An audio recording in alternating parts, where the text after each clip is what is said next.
আর কতকাল কাঁদাবি রে দয়াল, আর কতকাল কাঁদাবি রে, ঘুচল না আমার দুঃখেরই কপাল। কি রে ভাগ্নে, তোর আবার কিসের দুঃখ এত? আরে না, আমার আবার কিসের দুঃখ হবে, সবই তো তোমার দুঃখ। মানে বলছিলাম, ভালো আছো তো? হ্যাঁ রে শিয়াল, তুই এদিকে কোথায় গেছিলি?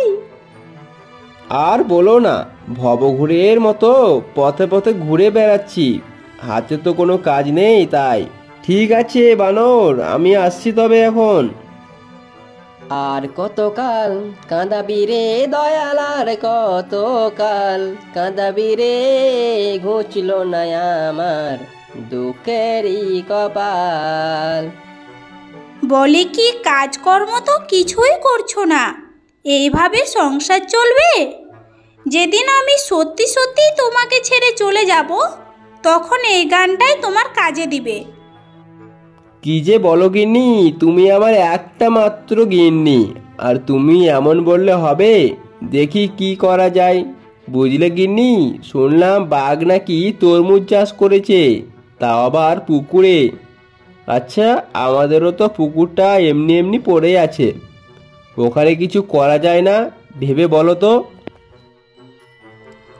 হ্যাঁ, তুমি তো ঠিক কথাই বলেছ। আমার মাথায় একটা আইডিয়া এসেছে। আমাদের ঘরে তো ভুট্টা গাছ আছে গো, আমরা কি পুকুরে ভুট্টা চাষ করতে পারি না? হ্যাঁ, চেষ্টা করে দেখা যেতে পারে।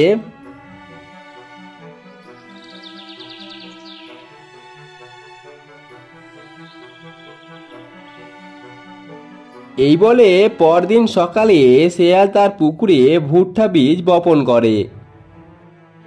গিন্নি, বীজ জলে ছিটিয়ে দিলাম, দেখা যাক কবে আমাদের ভুট্টা হয়।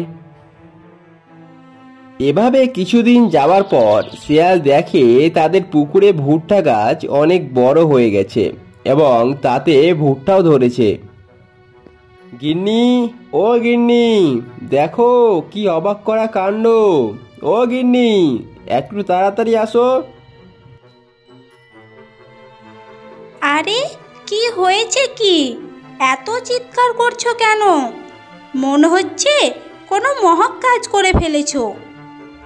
আরে তার বলতে, পুকুরের দিকে তাকিয়ে দেখো, আমাদের কি সুন্দর ভুট্টা ধরেছে। ও মা, সত্যি তো গো! এবার তো আমাদের কোনো চিন্তাই রইলো না। হ্যাঁ গিন্নি, এবার এগুলোকে বাজারে বিক্রি করে অনেক টাকা হবে, আর তা দিয়ে আমাদের সংসার দিব্যি চলে যাবে।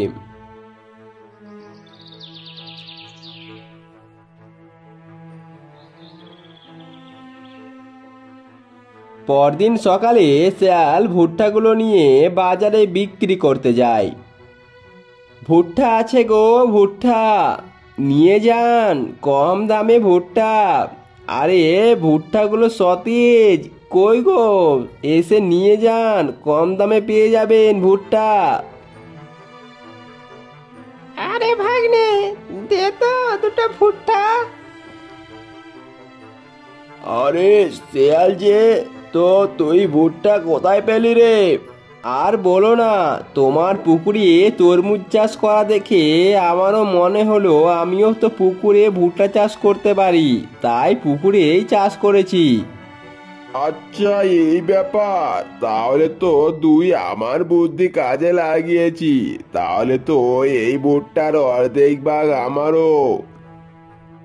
একথা বলে বাঘ শিয়ালের কাছ থেকে অর্ধেক ভুট্টা নিয়ে চলে যায়। এদিকে শিয়াল দুঃখে কষ্টে ঘরে ফিরে আসে। কি গো, তোমার কি হয়েছে? এভাবে ফিরে আসলে যে?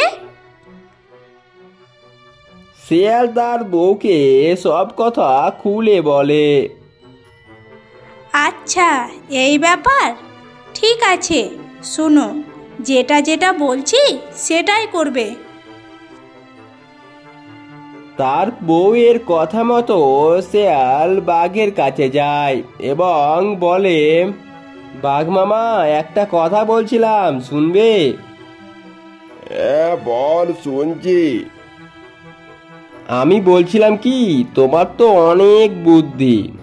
আমার কম বুদ্ধিতেও পুকুরে সোনা চাষ করে ফেলেছি। আমি সব ভুট্টা গাছ কেটে দিয়ে পুকুরে ফেলে রেখেছিলাম, ব্যাস তাতেই সোনা হয়ে গেল। আর আমি শুনেছি নাকি এই গ্রামের পুকুরগুলো খুব ভালো, পুকুরে যে কোনো ফসল কেটে ফেলে দিলে সোনা হয়ে যায়। ঠিক আছে মামা, আসছি। হ্যাঁ, তোমার তো আমার থেকে অনেক বুদ্ধি। ঠিকই বলেছে। আমার মতো এই গ্রামে কি কারো বুদ্ধি আছে নাকি? আমি কালকেই সব তরমুজ গাছ পুকুরে কেটে ফেলে দেব, তাহলে আমারও অনেক সোনা হয়ে যাবে।